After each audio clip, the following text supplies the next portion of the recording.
Kung hindi ngayon ang panahon na para sa iyo, huwag mainip dahil kanyan ang buhay sa mundo.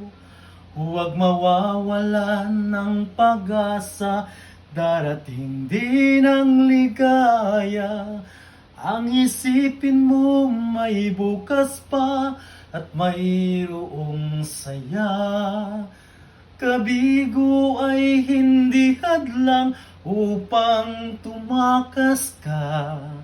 Huwag kang iiwas pag nabibigo, dapat na lumaban ka.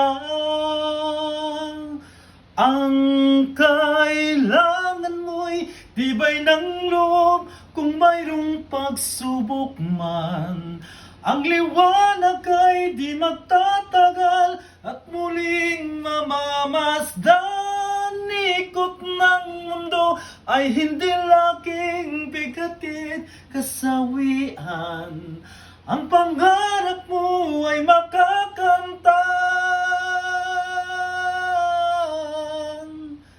basta't maghintay ka lamang.